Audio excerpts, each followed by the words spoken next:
Today, we're going to talk about why we procrastinate, the science behind the mechanisms of it, and what you can do so that you don't procrastinate as much anymore. You'll hear the secrets of a former procrastinator, me, and how I get so much done. For example, I'm putting out tons of podcast episodes, blog posts, YouTube videos. I write emails for my email newsletter and put out social media posts on TikTok, Instagram, and so forth. And do all this for fun on the side with a full-time job and many other things. How do I get it all done even when I don't enjoy it? You'll find out. So let's start from the beginning. This may seem familiar to you. It's the last day before an essay is due, and you've made some progress on it, but not much. You've had 4 or maybe even 6 weeks to work on this thing, and like most other students, you waited until the last second. Maybe you chipped away a little bit at it, but you didn't want to do it. And so all of a sudden, the essay is due tomorrow morning, and now you have to cram through this whole thing within a few hours, which you do, and you pull it off. It's not the best essay, but it's passable. Now, why did this occur? Why didn't you do something else? And how come you were so tempted by the video games or TV, even on the last day, especially on all the weeks leading up to this? The thought came up numerous times, oh, I should get to that essay, but don't worry, I have time. Let's watch some TV today. Let's play some video games. Oh, I haven't played League of Legends in a while. Let's check that out. And all of a sudden, it's due the next day. So first and foremost,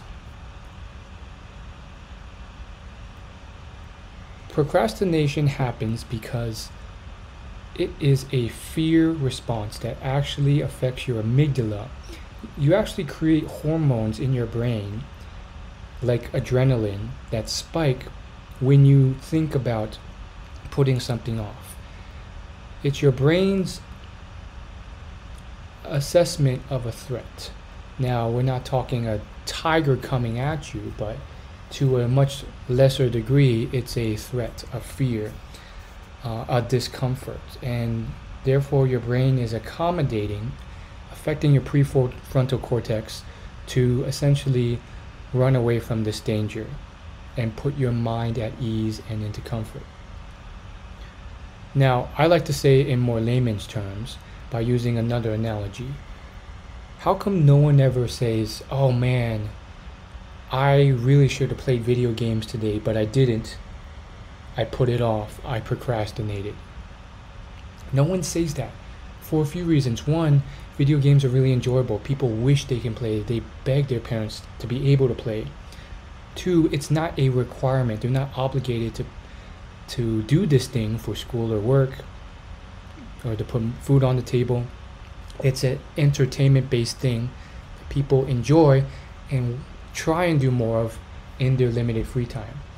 And then 3, it's pleasurable usually rather than something that's not fun or passionate. So really, when people say, I procrastinate and I need help with it, it's really asking, I have a certain set of things that I don't like doing that I need to work on, but I procrastinate and I still need to do them because of XYZ. Maybe they have to put food on the table, it's a job they don't like, or they think doing this thing will really get them ahead in some way. But on some level, whether they will admit it or not, they're not passionate about it. I've run into some cases where people will be like, oh yeah, I love doing this. No, you don't. No, you don't. That's why you don't do it, ever. So with all that being said, now that we know the general gist of why we procrastinate, how do we get better at it? Well, humans are generally wired to be more short-term focused, so we run towards pleasure and away from pain. Short-term pleasure and short-term pain, the cost of long-term success and pleasure and happiness. And successful people are able to kind of delay gratification do what's not enjoyable and get ahead. Now you may be thinking, oh, so it's all about just being someone with good willpower and willing through it, and it just means I'm lazy. Well, not necessarily.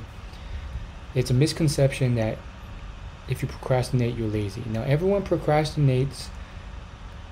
There's so many domains in life, so many things we have to do, whether it's taking our kids out for snacks or something, or going to do the groceries, or if you don't have kids yet, doing the laundry or chores. Even successful business people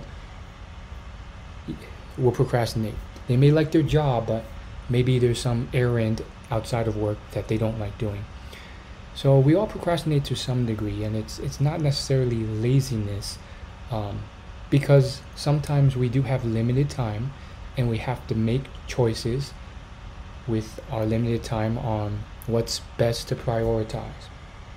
Some people are so busy that they can't get through all of it in a day, and so they have to figure out what's most important and crucial, or they just make a choice because there's that opportunity cost and they can't do it all. So let's not jump to conclusions. You may not be lazy. Now, that being said, I think there is some truth to the power of improving your willpower and conscientiousness. Some people will say, oh, it's not about willpower, because just willing through it won't help. And so they move on to other techniques to solve procrastination. And I don't blame them. I understand where they're coming from. Willing it through hasn't worked before, so it won't again. But I think there's specific ways of training your willpower so that it can grow stronger.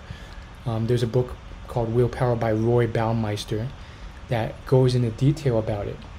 And it could be as simple as choosing one practice that requires a little bit of discipline, and then working through it to increase that willpower muscle, because it is a muscle. Science has shown it's a muscle that gets stronger over time. So some people use cold showers, some people use meditation, others go to the gym every day. I would argue you gotta choose something that you can actually take off in bits, because if you just do something audacious, you burn out and then you don't return for several weeks. So in effect, you're procrastinating on that as well. So another common tip that's commonly touted, but it is very effective, is to break up that task into small parts. There's books like Atomic Habits that cover it, and the basic idea is if you break that giant task that you're blowing up in your head to be so enormous into something that's more doable, then it actually is more doable, and then you don't overwhelm yourself about how time intensive it is. You just do a little bit, and then lo and behold, it's done. I mean, take this podcast episode for instance. If I told myself, hey, you're gonna sit down for an hour and film, that's too much. I probably wouldn't do it. But instead I said, hey, we're gonna aim for a 5-10 minute podcast. If you keep talking beyond that, great, but I'm not expecting that much.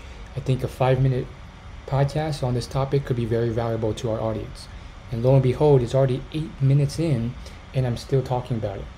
So the other tip I found is that you don't need to go overboard with it.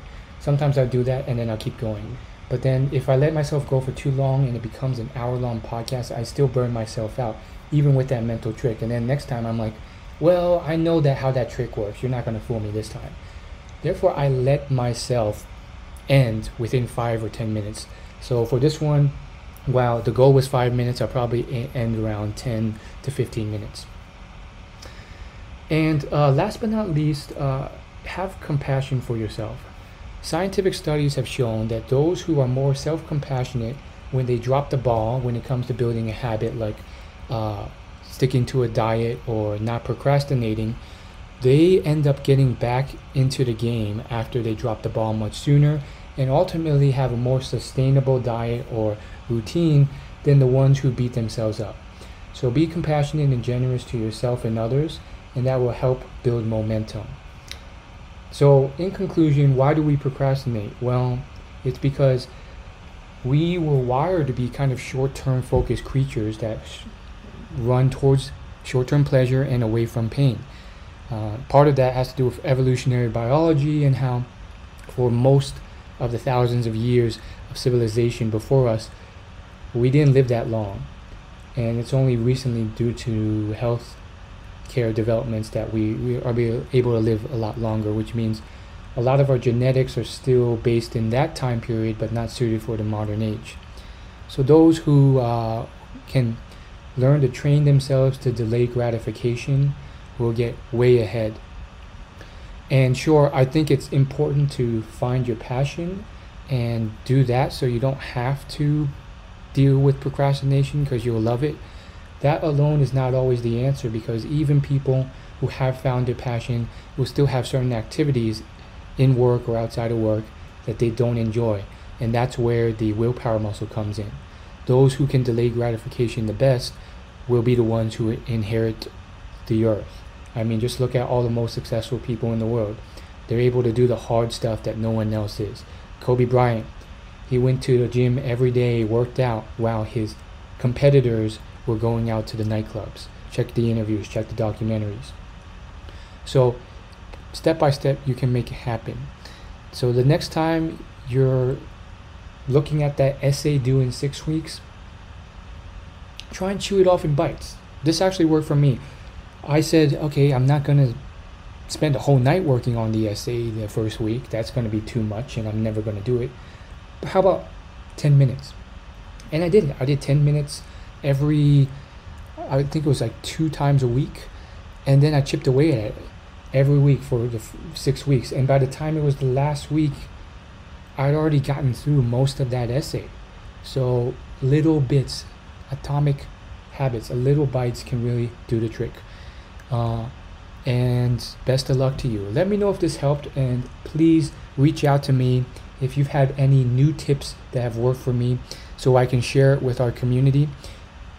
You can reach me at my contact page at my website, dreamlifelab.org, where we help you build your dream life.